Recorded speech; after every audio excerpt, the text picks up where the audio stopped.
50%. I was hoping they were going to leave Lucian up. There's no reason to do that, but you know. One can dream. Yeah, we're going to maintain the Lucian and Annie bans every game from Red. We're going to maintain the Sylas and Wukong bans every game from Shopify. Yeah, I mean, we're getting down to like Caitlyn tiers of AD carries and stuff here, game 5s of Fearless. So very curious as to what types of matchups we're going to get. I'm personally hoping for stuff like Kaze Zed to come out because we don't usually get to see mid lane Zeds and stuff like that. You know, we clearly haven't had people putting enough time in on Qiyana either. Because Qiyana is also quite good at the moment, but not been prioritized. Galio, the third ban of the first half here for the Red Canids. One ban left to go for Shopify Rebellion. There are still those 80 carries up, like the Jinx, the Aphelios, those like hyper-scaling marksmen, and I feel like we generally tend to see a lot of those in Game 5s of Fearless. I could nothing go for else, Bvoy Jinx. Yeah, if nothing else, you just go for a bodyguard comp. And Braum as well, if you have the right angle, but you don't want to necessarily pick Braum into an enchanter. So very early pick Gwen, but it is nerfed Gwen, and it's locked. It is just slammed in the Jayce as an answer. Finally, okay, I was hoping, are we going to get some players on Jayce with the Jayce buffs? And because I know a lot of our top laners especially love this champion. I'll leave it open as a flex pick still, because remember back to when Jayce was prominent in mid lane, Palafox was actually one of our best Jayce players. He was actually really good, especially with the Jayce Tristana kind of era of AD mids. And that's where we're seeing a Maokai to complement. So it's a possibility. That's a flexible Jayce. Yeah, Maokai Jayce is the combo because the saplings slow people before the shock blast, but then instant lock-in of the Nocturne Leona. So Red is absolutely not wanting to play this overly bruisery, get poked out comp. They want to go in here in this game 5. Well, I think we for sure go Braum then, because Leona is guaranteed always full commit. So you have to go Braum there. Instant answer before they can ban it out. Yeah, this is fast lock-ins. Red wanted to get one of the few remaining engaged supports. They want the Nocturne to potentially punish Jayce in the side lane. The Braum response, I agree with you. I love that too, with the counter-engage potential there. So now we've got supports, junglers, and top laners on both sides. That means it's time for mids and 80 carries. Listen, Lucian's already banned. There's 8 Fearless bans. We have 4 bans left. We could be 13 80 carries out before we get a chance to pick one. Well, I'm kind of with Flowers on there's like another one. On the Aphelios Jinx kind of tier, since Xayah banned out, Senna banned out as well. Smolder as well could be another option. Yeah. Because if they're running a Leona on bottom lane and you have Braum, like you can protect the Smolder pretty well and allow him to stack. Yeah, Snot Bubble into Burb every single time. Double stacks, easy. I think you kind of just take whichever hyper carry that Bvoy's most comfortable playing, and then you try and ban out what you think Rabelo is going to be most comfortable playing. They just throw out looks to be the Smolder ban as well. So I personally like Game 5 Jinxes with how messy these games are, because the reset potential will be so high. Even if Aphelios is a little bit better into Nocturne jumping on top of his face if he has the right gun setup.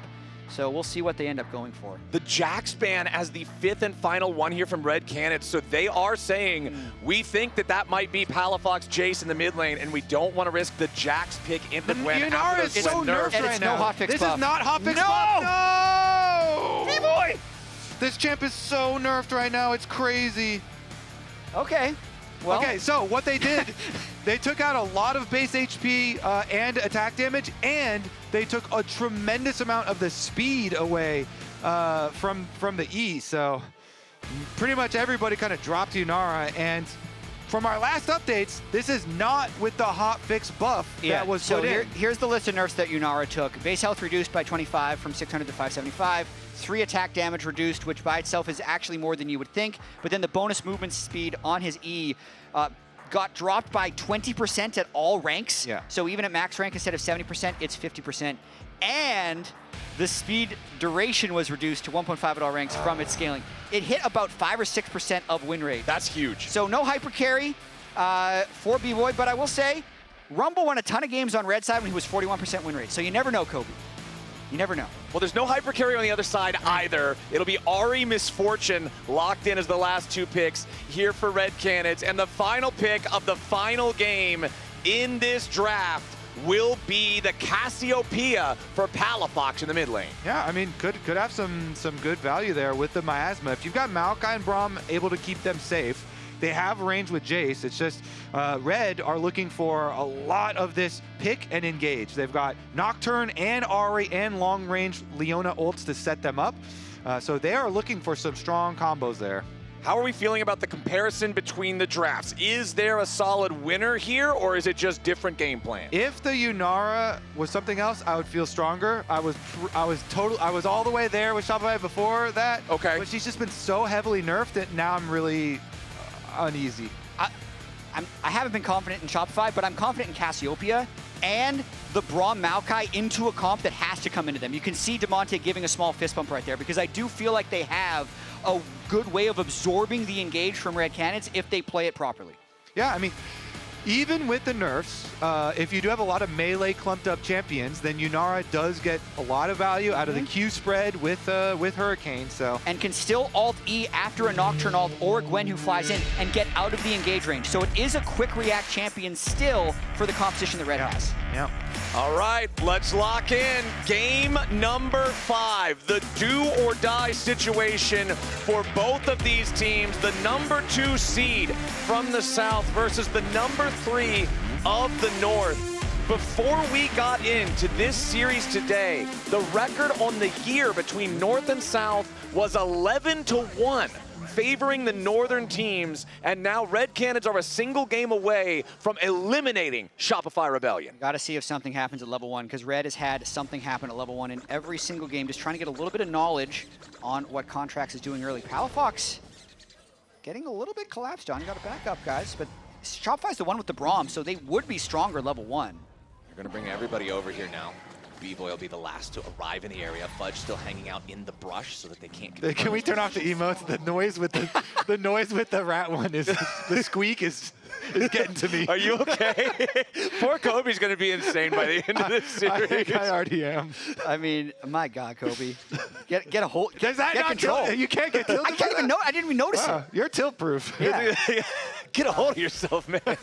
Watch enough Shopify, you're going to become tilted. I see. They always clutch it up. But I also want to talk about Seos because I feel like we haven't touched on him enough. This is a CBLOL legend now looking to eliminate Red. So he was a 4-time CBLOL champion. He's had a really, honestly to me, really good year in the LTA North. But he's been active for super long. This guy's a legend. Started in 2017, then 2019 to 2025. I feel like on this Braum is huge. You can see he's played for a collection of organizations down there. And it's a big moment here for Seos. Well, he and Bvoy are already scrapping here at level 1 up against Rabelo and Frosty on that MF Leona combo. MF and Leona can do a lot of damage if they can find the angle to go in here. And you can see Bvoy already down to 300 HP after the trading back and forth here early. But as soon as it's level 2 for Frosty and for Rabelo, that means that Bvoy and Seos are backing away. Kaze, very low HP there. Palafox takes him down to 100.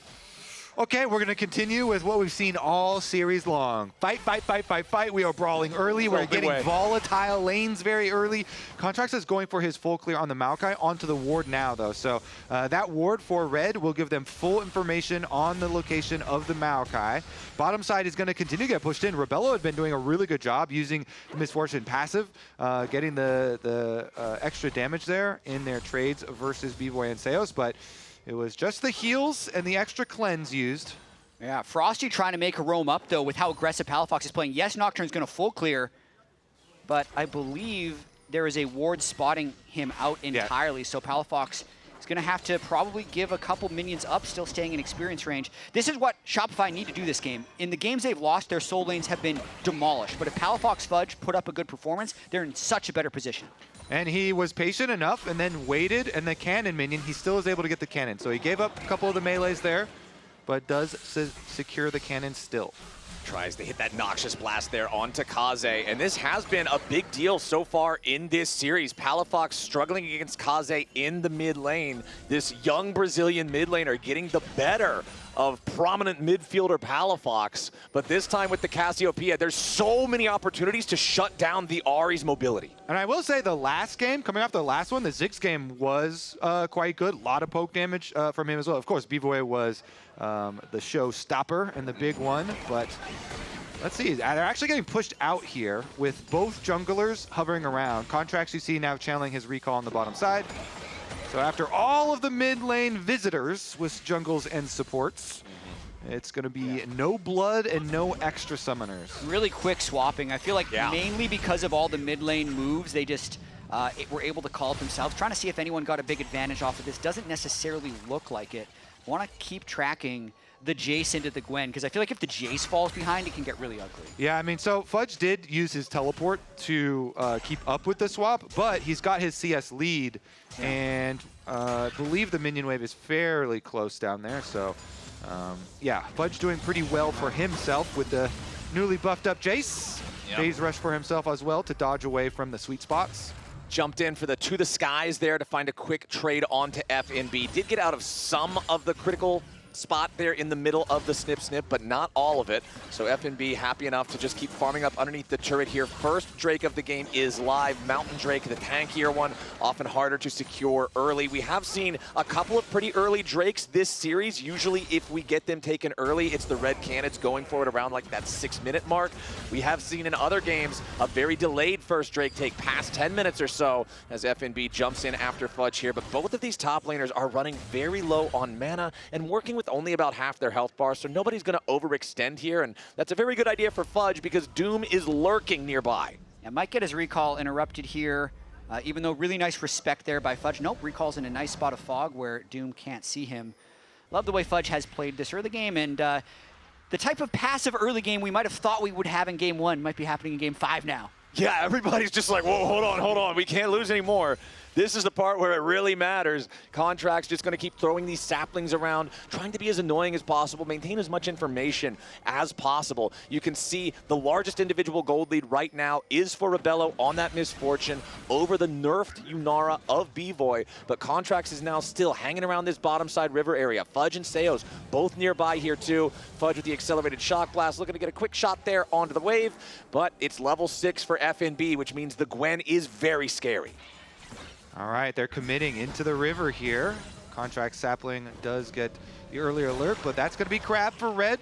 Yeah. They've got Frosty there, keeping watch, ensuring that Doom is going to be able to get it, and then spellbook his teleport right back up the top side anyway. And I think Shopify's just got to be really careful around the level 6 Ahri whenever Kaze is missing, because the snap engage from Leona Ahri, especially before anyone can buy Merc Treads, is huge. Bvoy also has to flash away, but got the Leona flash out as well. Yep. As soon as they get, the misfortune slow on him, they know, all right, we're just going to run at him and use our flash. Even if Bvoy flashes it in exchange, we have a Hex Flash on Leona. So this is very well worth from red. That was a very good play from them. They have Frosty show, protect the Scuttle Crab bottom, spellbook teleport up to top side, and then just run down lane, use the misfortune, slow to ensure that they can trade flash for flash on Bvoy.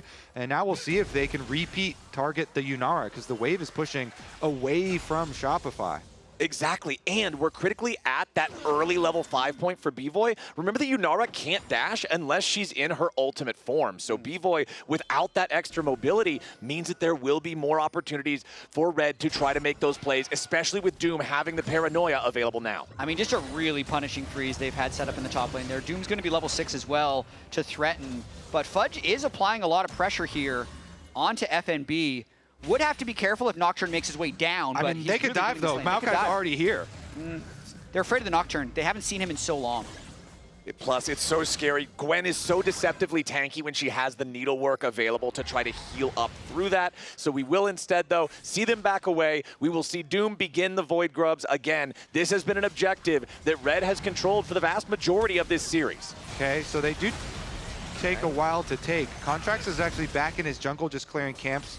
They're not trading Dragon or anything. Yeah, that was just a Hex Flash onto Seos, so trying to threaten a possible Nocturne follow-up, even though he's just doing the grubs. That shows how confident they are that these are a free objective for them. Contractz does have Faded Ashes, so he can clear a little bit faster now through that really slow early game clearing from Maokai, now that he has a little bit of AP. What do you guys think? Are we going to get the multiple AP items Maokai this game, or is it just going to be Leandry's into tank? I hope that it's Leandry's into tank. I hope that he just goes tank after that, because they do need a bit more front line, and they have Cassiopeia. So Cassiopeia is going to have all of your magic damage covered.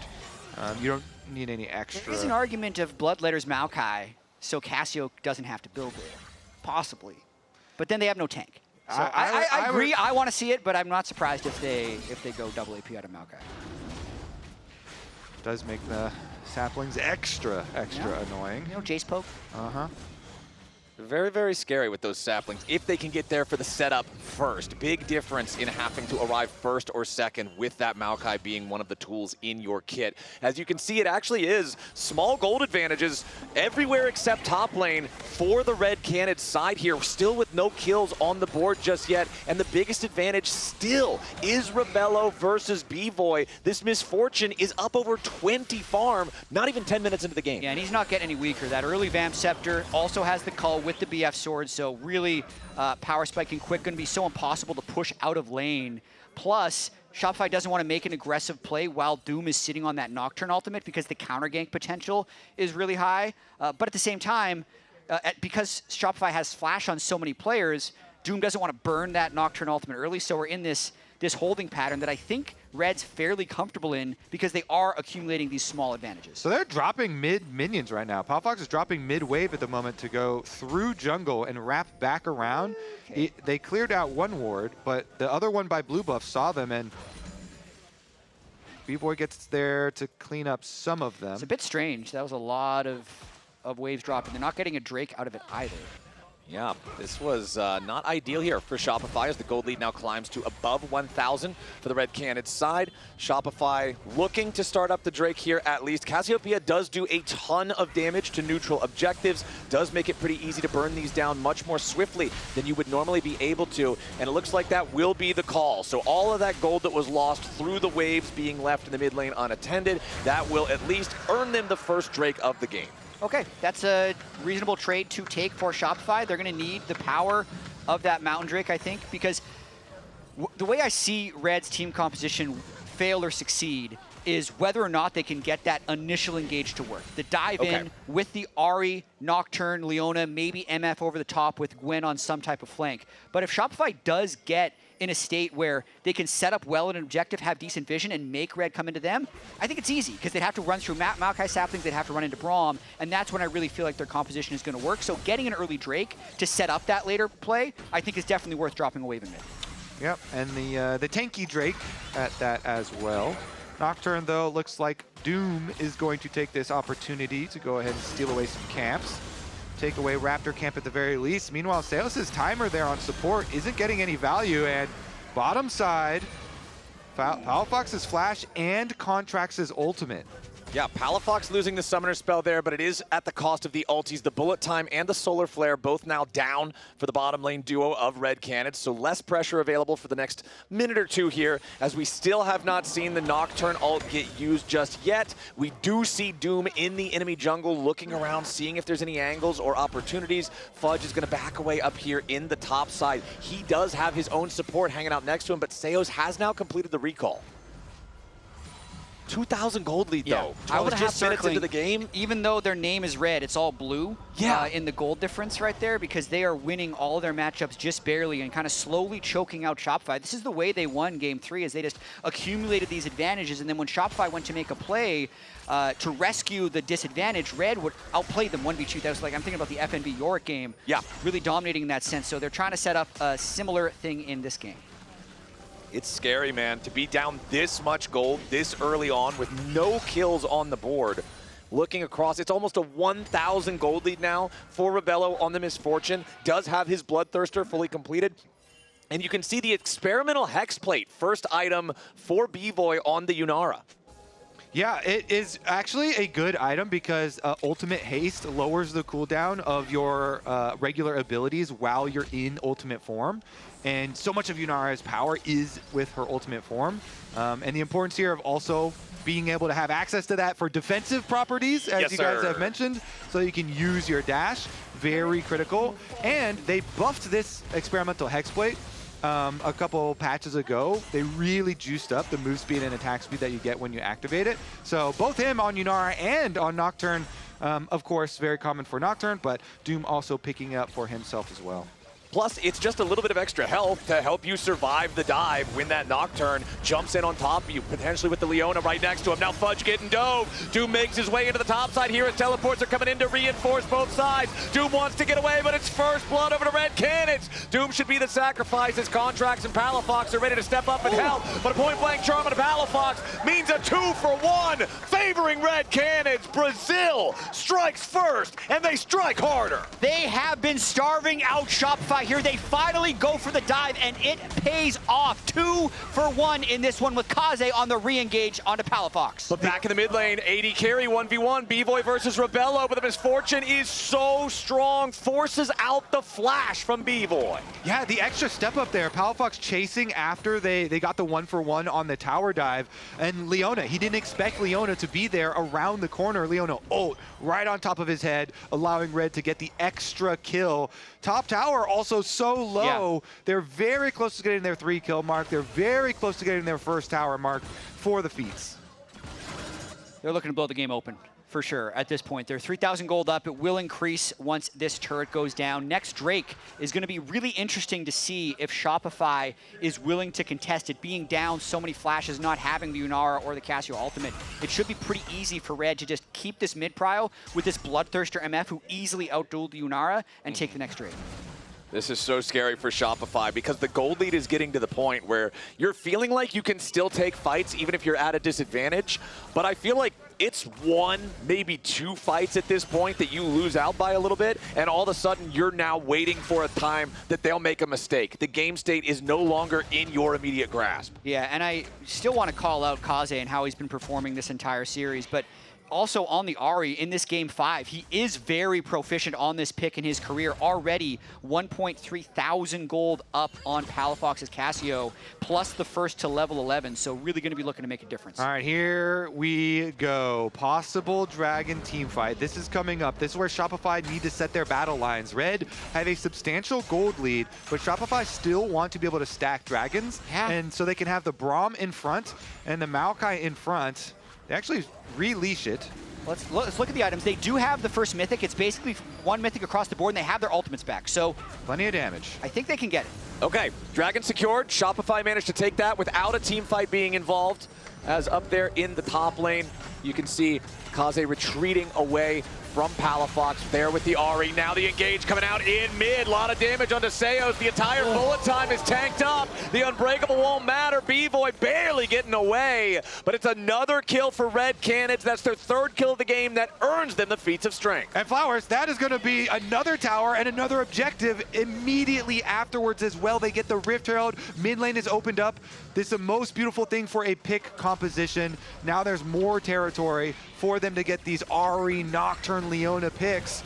A couple of these outer towers going down, and Red keep on pushing. Yeah, they're halfway down on the bottom turret as well, so I think they're going to try and get all 3 turrets down, likely before Shopify is able to answer with anything with the first item completion and all the fights that have gone Red's way. FNB also 800 gold up after being down a little bit early to Fudge's Jayce. Shopify has this absorbing composition, but they're losing so many of the little fights on the edges that they're just getting outplayed 1v1 by Red in so many situations. And it's pretty hard for them to stop Misfortune Ultimate. Misfortune Ultimate is going to be very damaging here. It's 2 items already for Rabelo. Very, very fed early on in this game. I mean, if you like hold your Braum Ultimate, maybe like that one's pretty long. You can try and get that out there, but Red do seem like they have a lot of ways to set up very good Misfortune Ultimates. All right, Red looking for the enemy jungle here. Contractz goes for the engage, but now they got to be a little bit careful. Paranoia shuts off the lights, and now Doom is ready to lead the charge forward. They're going after Bvoy. There's the cutoff. FNB finds the enemy AD carry. Frosty takes the kill, and Red Canids 5,500 gold ahead. Fearless in the enemy jungle, and they're not done yet. Seos trying to flash away as Doom wants the fear tether, but Fudge barely gets enough distance, and Seos just hangs on by 10 HP. And that's the danger of trying to start a fight when you don't have any side lane pressure. The Nocturne turns out the lights. It can easily disorient where Shopify needs to go, and it allows FNB to pick off the kill on the backside. There it is, man. Red Canids Kalunga again, another turret claimed by them. 6,500 gold ahead now. 4 turrets to nothing claimed by Shopify Rebellion. The LTA South squad came to play today, and their chances of taking this series are looking excellent right now. They certainly are. They've got Shopify against the ropes right now. This gold lead is so big. Wait, he's even going back in to mess with them a little bit. But Shopify, they're just going to be out-itemized because the gold lead is so heavy right now in the favor of Red. Shopify also don't have any safe areas to create like a comeback play on because all their towers have been destroyed so quickly. So they're trying to like sneak around in little packs here through pockets of vision, but unable to find any sort of surprise. All right, let's take stock. Okay. We got 4 players of Red with more gold than anyone on Shopify. So that's good for Red. They are rich. Let's check the levels. I feel like that's also going to be, I mean, not as bad, actually. So Fudge, Palafox have a little bit here. They need a miracle at this stage of the game because I'd say... miracle named Otacon? That might be it, actually. Red has been on such a surge since promoting Doom, Kaze, and Rabelo to their main team. Made it all the way to the finals in the South here in Split 3 and are really just giving it to Shopify in this Game 5. And I love that story. We talked about already, you know, the 8-1 from first stand, the last time that we had the conference like head-to-head. None of these guys were playing in Tier 1. They win Academy. The org says, okay, these guys are pretty good, promotes them up, and now they are all just smurfing here in Tier 1, and they're very close to eliminating Shopify Rebellion from any hopes of going to Dallas or going to Worlds, as Shopify will now see the Otacon has been started, but stopping it is a whole different matter. Doom and Rabelo do plenty of damage with just the 2 of them. Frosty's making his way over, and now Kaze looking for the pick here with Doom right behind him. Fudge is already down, and Palafox is forced to use his arm guard in the middle of all 5 enemy players. FNB picks up the second one, and now Shopify have to try to get away. Doom's ready to cut him off, and the flash in from Frosty with the bullet time over the top. The Red Canids are absolutely merciless. Rabelo takes another. Bvoy and Contractz barely hobble away. And Brazil shows them what they're made of. Beautiful Otacon play from Red. They pull the Otacon away, and then they're looking for the pick the entire time. They're just showing Otacon taking a little bit of damage, but Kaze is waiting in the brush behind the Red, and he jumps onto Fudge as Shopify try and rotate over to the Otacon. They make use of their pick. Nocturne ult immediately following up. Really well done there by Red to look for the kills. Yeah, a lot of teams will wait too long to peel off the Otacon, but they went so early on this play because Kaze had that angle onto Fudge. We're going to see this one more time. As Fudge wanted to get that blast cone, the charm keeps him inside the wall. Then the flash, the Nocturne ultimate had already started thanks to the vision from the Ahri. Easily execute him, and with the nearsightedness, there's no way Shopify can move to support Palafox. Otacon wasn't even a factor here. This was just a nice pick by Red. Well, it was the factor in luring Shopify over to the area into the pick, and now this one. Here's another pick for you. They are looking to chop down that tree, and yes, sir, they will. Doom picking up another one for his squad. 8-1 for Red Canids Kalunga. 8,000 gold lead. Dragon picked up, so no more stacking towards the soul for Shopify either. Shopify's hopes, their dreams, their wards, their win conditions are all disappearing very quickly.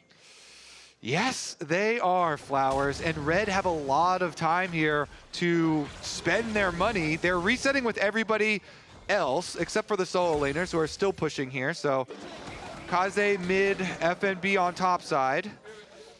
See what Shopify, like they already needed a miracle, 5 minutes ago, 10 minutes ago, as you were saying. But now the chances of that miracle happening are also just dwindling so quickly. I agree. What this would mean if Red finishes this game would be a matchup against 100 Thieves next week to see who can make it to the LTA finals in Dallas, as well as a world seed. That's what will be on the line next week against 100 Thieves. And it would also guarantee us 2 North versus South matchups next weekend, because we already have the #1 seeds, FlyQuest and Vivo Keydstars, and we would then also have Red versus 100. And again, going back to the expectations set for this cross-conference competition based on earlier on this year, where it was so extremely one-sided for the northern teams, being able to see the southern teams rise up, fight back like this is really impressive stuff from Red Canids Kalunga. And I just think at this point, Shopify is praying for some kind of Omega throw, because barring that, I don't see how you get back into the game here. You're looking at individual gold leads. It's over 2,000 for each one of the enemy carries. It's 1,500 for the jungler and the top laner. It's 1.5K for damn Leona. Yes, sir. And you got a broken stopwatch and an already behind Cassiopeia. He bought it because he thought that Otacon fight would be the game decider.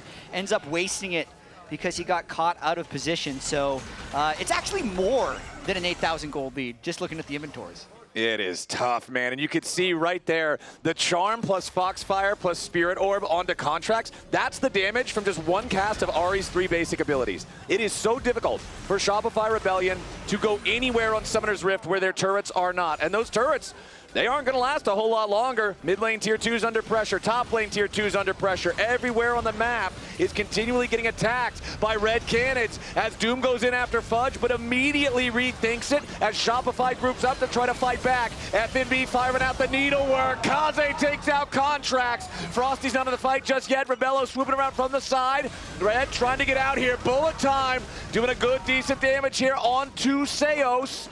No more comes of it. Yeah, because they could just retreat right back to the Baron area of the map. They got the kill onto Contractz. There is no enemy smite, so that should just be Baron for Red. They're already rich enough. Teleport right back out. Here we go.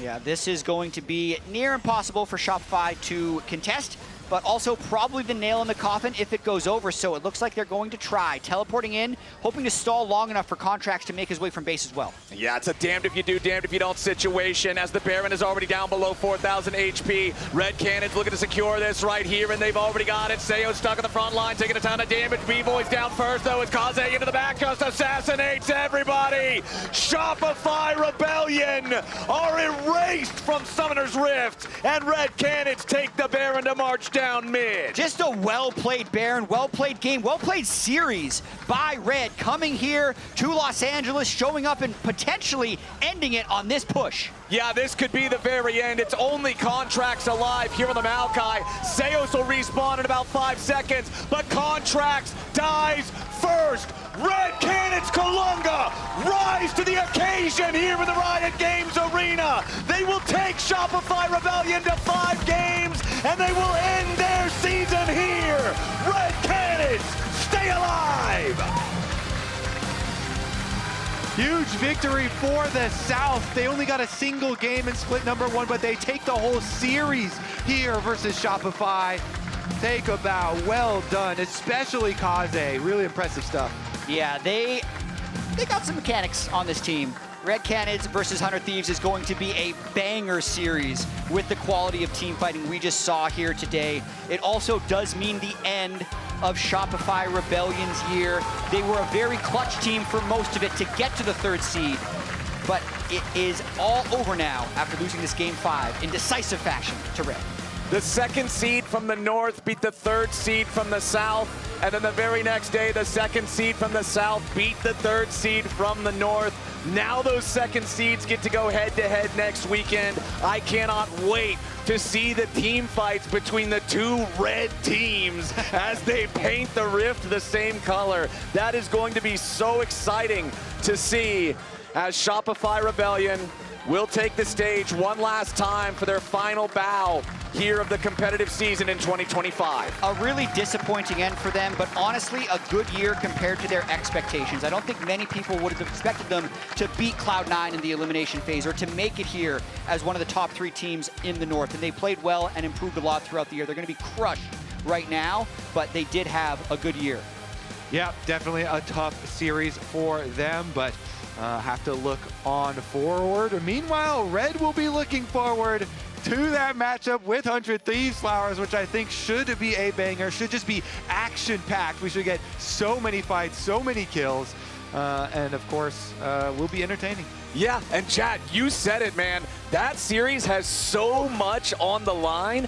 That is for your year ending versus you guaranteed get a spot in Dallas. You guaranteed get a spot in Worlds. You're still competing for the LTA championship. Yeah. There is going to be so much for both teams to fight for, and we know that both of these teams are crazy good fighters. It's such a big year extender. The pressure is just going to be absolutely out of control. And